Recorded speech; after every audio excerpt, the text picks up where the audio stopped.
Bonsoir et bienvenue sur LBI News. Cette semaine, 4 dossiers majeurs redessinent la géopolitique mondiale. Des négociations complexes, des alliances stratégiques et des questions de justice internationale se cristallisent. Analysons-les un par un. Arabie Saoudite, États-Unis, le grand accord. Commençons par le plus important. Les États-Unis et l'Arabie Saoudite viennent de conclure un accord stratégique majeur. Lundi 18 novembre, le prince héritier Mohammed Ben Salman, connu sous le surnom de MBS, s'est rendu à la Maison-Blanche avec un message clair. 1000 milliards de dollars d'investissement. C'est le double de la promesse précédente qui était de 600 milliards. Pourquoi ? Trump l'a dit clairement en mars 2025. Je vais en Arabie Saoudite si vous m'offrez 1000 milliards de dollars. Les Saoudiens ont accepté. C'est de la diplomatie transactionnelle, sans embâge. En contrepartie, quoi ? Trump s'est engagé à vendre à l'Arabie Saoudite des avions de combat F-35, une technologie militaire de pointe. Il a aussi confirmé que les deux pays discutaient d'un accord sur le nucléaire civil. Traduction, accès à la technologie nucléaire. Mais il y a plus. MBS a demandé un pacte de défense renforcé contre les menaces régionales, notamment Israël et Iran. Trump a promis. C'est comparable à ce qu'a obtenu le Qatar en septembre, une garantie américaine explicite. Problème numéro 1, conflit d'intérêts majeur. La Trump Organization a en cours plusieurs projets en Arabie Saoudite. Une Trump Tower à Jeddah, un Trump Plaza aux Maldives, des complexes immobiliers à Riyad. Les fils de Trump et son gendre Jared Kushner sont en affaires directes avec Riyad. Trump nie tout conflit d'intérêts. Les faits en disent autrement. Khashoggi, le prix du silence. Mais voilà le vrai scandale de cette visite. 7 ans après l'assassinat du journaliste Jamal Khashoggi, MBS reconnaît une énorme erreur. Rappelons les faits. Khashoggi, journaliste critique envers le régime saoudien, vivait aux États-Unis.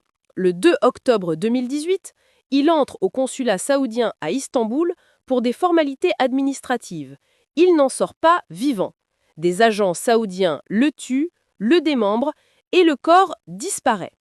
Les services secrets américains ont établi une responsabilité directe de MBS. Pendant 5 ans, Riyad a nié, puis, sous pression, a reconnu. Les coupables ? 5 Saoudiens ont été condamnés à mort, mais les peines ont été commuées. MBS n'a jamais été sanctionné personnellement. Les États-Unis ne l'ont jamais classé comme criminel de guerre ou tortionnaire. Et lundi, Trump accueille MBS comme un chef d'État. Garde à cheval, coup de canon, survol d'avions de combat. Trump dit de MBS qu'il a un bilan incroyable en matière de droits de l'homme. C'est du cynisme absolu. Un meurtre d'État reconnu, mais pardonné. Un journaliste assassiné, mais oublié. Pourquoi ? Parce que 1000 milliards de dollars valent plus que la justice. La veuve de Khashoggi, Hanan El-Atrar Khashoggi, a donné une interview mardi à CNN. Elle a déclaré que cette visite à Washington lui semblait très poulorable. Elle a écrit à Trump pour demander un règlement financier avec MBS. Pas de réponse. Elle poursuit : « Je continuerai à me battre pour la justice, pour moi et mon mari. Mais c'est un combat perdu en avance. Quand les élites politiques choisissent l'argent plutôt que la justice, les victimes n'ont nulle part où aller. » Pologne-Russie. La guerre hybride s'intensifie. Changeons de région. En Europe, une escalade alarmante. Entre samedi et lundi, 2 sabotages ont ciblé une voie ferrée cruciale en Pologne, la ligne Varsovie-Lublin, qui approvisionne l'Ukraine en aide militaire et humanitaire. Le premier incident, un collier en acier posé sur un rail destiné à faire dérailler un train. Le second, une explosion d'engins militaires qui endommage une caténaire. 115 trains circulent chaque jour sur cette ligne. Le Premier ministre polonais, Donald Tusk, a qualifié cela de sabotage sans précédent pour la sécurité nationale. Il a identifié 2 suspects, 2 citoyens ukrainiens qui travaillent pour le renseignement russe.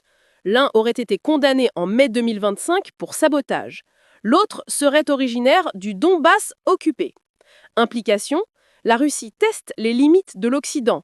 Elle sabote une infrastructure cruciale pour voir comment réagissent la Pologne et l'OTAN. C'est de la guerre hybride, pas d'attaque directe, mais de l'infiltration, du sabotage, de la terreur. Ursula von der Leyen, présidente de la Commission européenne, a réagi. L'Europe doit urgemment renforcer sa capacité à protéger nos cieux et nos infrastructures. L'OTAN doit renforcer sa présence. Mais la question est, jusqu'où ira la Russie? Si elle vise directement la Pologne, pays membre de l'OTAN, c'est l'article 5, c'est la guerre. Gaza, le plan Trump à l'ONU. Lundi 18 novembre, le Conseil de sécurité de l'ONU a adopté une résolution historique, selon les termes du représentant américain. Le vote, 13 pour, 2 abstentions, Russie et Chine. Cette résolution valide le plan de paix en 20 points de Trump pour Gaza. Concrètement, quoi? D'abord, un cessez-le-feu permanent. Les otages seront libérés. Pour chaque otage israélien rendu vivant, Israël relâchera 250 détenus palestiniens. Pour chaque dépouille rendue, Israël rendra les dépouilles de 15 Gazaouis. Deuxième, une gouvernance transitoire. Une force internationale de stabilisation prendra le contrôle de Gaza. Elle formera la police palestinienne, sécurisera les frontières, démilitarisera le territoire. Troisième, un conseil de paix dirigé par Donald Trump lui-même, avec Tony Blair en vice-président. Ce conseil supervisera la reconstruction et guidera Gaza jusqu'à fin 2027. Quatrième, une promesse de solution à 2 États, peut-être selon le texte. Une fois que l'autorité palestinienne aura réformé ses institutions et que Gaza sera reconstruite, peut-être créerons-nous un État palestinien. Les réactions? Complexes.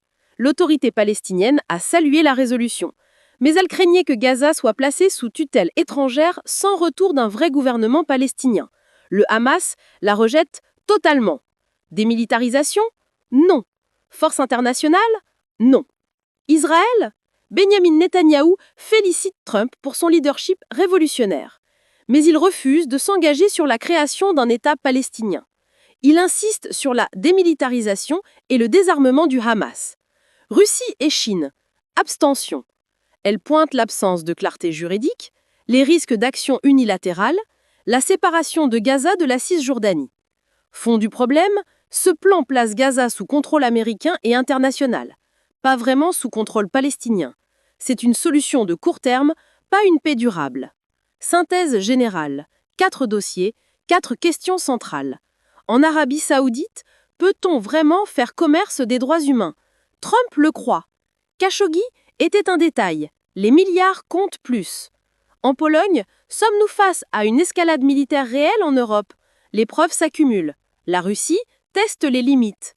À Gaza, un cessez-le-feu, c'est bien, mais une vraie paix exige justice, reconstruction réelle et un État palestinien viable, pas une tutelle de 10 ans sous contrôle américain.